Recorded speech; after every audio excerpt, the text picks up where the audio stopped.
Good evening from New York. I'm Chris Hayes. Donald Trump is doing his best to fight his way out of the Jeffrey Epstein mess he has created for himself.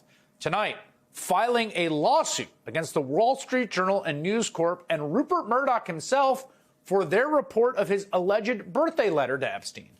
This while his Department of Justice scrambles to kinda appear to release some of the Epstein files in an effort, obviously, to placate his agitated MAGA base. We're going to get to the lawsuit in a minute. But first, the Department of Justice filed a motion to unseal grand jury information from both the case of late child sex trafficker Jeffrey Epstein and his associate, currently in federal prison, Ghislaine Maxwell. On its face, it appears to be a good thing because people want transparency. They want the files released. But there's a huge caveat here.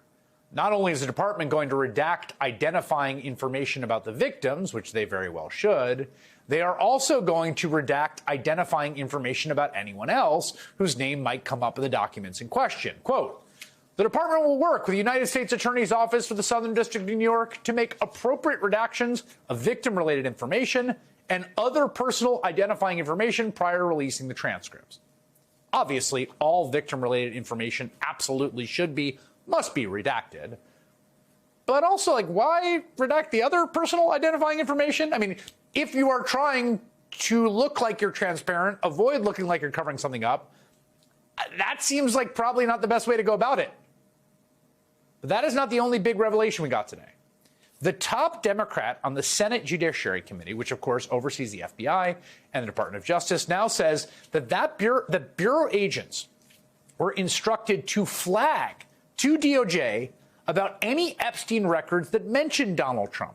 Get this is a new letter out today to Attorney General Pam Bondi from Ranking Member Dick Durbin, who writes this, quote, according to information my office received, you pressured the FBI to put approximately 1,000 personnel in its information management division on 24-hour shifts to review approximately 100,000 Epstein-related records, adding, quote, my office was told these personnel were instructed to flag any records in which President Trump was mentioned. What? And all this comes just a day after that shocking story in the Wall Street Journal about what the paper described as a, quote, bawdy birthday letter bearing Trump's signature written to Epstein back in 2003 before his first arrest. Quoting from the Journal's description, the letter bearing Trump's name, which was reviewed by the Journal, is bawdy, like others in the album. It contains several lines of typewritten text framed by the outline of a naked woman, which appears to be hand-drawn with a heavy marker. A pair of small arcs denotes the woman's breasts, and the future president's signature is a squiggly Donald below her waist, mimicking pubic hair. The Journal says that inside the outline of the naked woman was an imaginary typewritten conversation between Trump and Epstein, the third person, which included this line, Donald, enigmas never age. Have you noticed that? And ended with Trump. A pal is a wonderful thing. Happy birthday, and may every day be another wonderful secret. What's more, the document in question was at one point in possession of the DOJ, or at the very least, it was something reviewed by Department of Justice investigators in their prosecutions of Epstein and or his accomplice, Ghislaine Maxwell.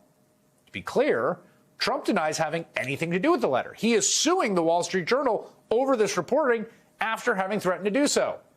Quoting from the paper, in an interview with the Journal on Tuesday evening, Trump denied writing the letter or drawing the picture. This is not me. This is a fake thing. It's a fake Wall Street Journal story, he said. I never wrote a picture in my life. I don't draw pictures of women, he said. It's not my language. It's not my words. Of course, Donald Trump has written many pictures in his life, like the ones you are seeing on your screen right now. In fact, people have been surfacing these pictures all day. It seems to be kind of like a thing he's into, actually. I've got to say, when the whole Epstein story first resurfaced, with the two-page memo from the Department of Justice saying, it's done, case closed, nothing to see here, no client list, no nothing, right? My first instinct was not that there was an active cover-up of stuff about Donald Trump in the files. I thought most likely was that this administration, people around him, had very cynically hyped up the quote-unquote Epstein files to reach and mobilize a certain quadrant of voters. And then they realized they had overpromised and were going to underdeliver. And man, did they overpromise. This is something Donald Trump has talked about. The DOJ may be releasing the list of Jeffrey Epstein's clients. Will that really happen? It's sitting on my desk right now to review. That's been a directive by President Trump. I think tomorrow, Jesse, breaking news right now, you're going to see some Epstein information being released by my office. What you're going to see, hopefully tomorrow, is a lot of flight logs, a lot of names, a lot of information. James Comer said yesterday that all the Epstein files are missing. Can you confirm the status of them? We still haven't heard from you. No, the FBI. Yeah, the FBI, they're reviewing. There are tens of thousands of videos of Epstein with children or child porn. And there are hundreds of victims. And no one victim will ever get released. It's just the volume, and that's what they're going through right now. The FBI is diligently going through that. But Bondi's obsession with the Epstein files wasn't just her freelancing. It's fair to assume it was coordinated with the White House, right? This is not an independent DOJ. Everything Bondi does is coordinated with the White House. The DOJ works for the White House in a way that no DOJ has ever worked for the White House since Nixon, at least. So then, and that's established, right? The question becomes, well, why did this White House abruptly shift course? Why did the DOJ come out last week and say, you know what? Nothing to see here. Why has Donald Trump been spiraling ever since? I mean, we know he and Epstein were friends for years. The writer Michael Wolff has a recording of Epstein himself saying he was Trump's closest friend for a decade. Back in 2002, he told the New York Magazine that he'd known him for 15 years. Fun guy. If we couple this with today's revelations from Senator Durbin, which are gobsmacking, that 1,000 FBI agents doing 24-hour shifts tasked with flagging mentions of Trump in their Epstein research, and then the Wall Street Journal letter, as well as the fact that DOJ wants to redact not just victim-related stuff, but other personal identifying information. Well, I mean, at a certain point, the most plausible explanation for the facts is that there's some kind of cover-up here. The DOJ was tasked with vetting Epstein materials for mentions of the president Donald Trump, his buddy of 15 years, who said that Jeffrey Epstein liked young women. And then subsequently, a decision was made not to release any more information on Epstein.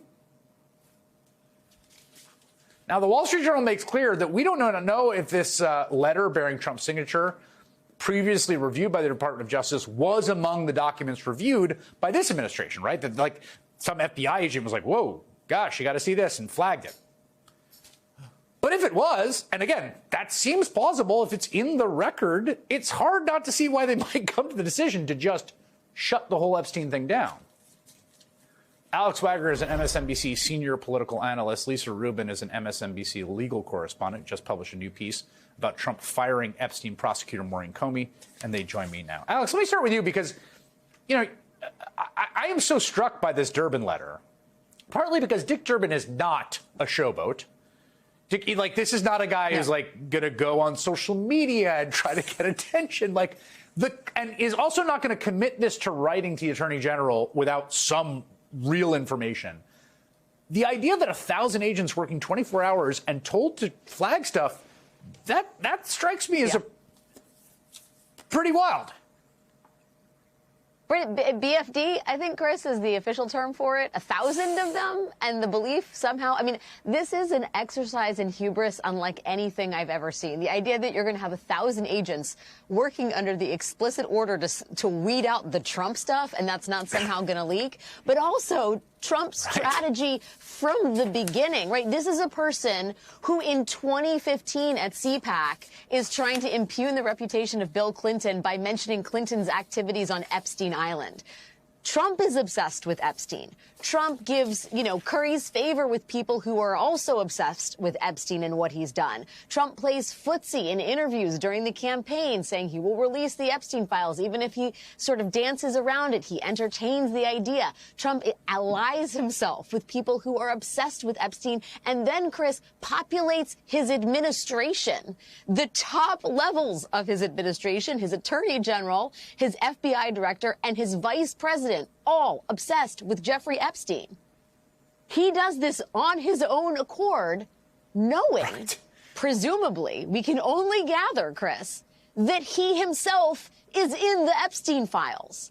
It is like the self-sabotage to make these choices over the course of a decade, knowing that if he won, the chickens were going to come home to roost. And what does he do now? I mean, it boggles the mind.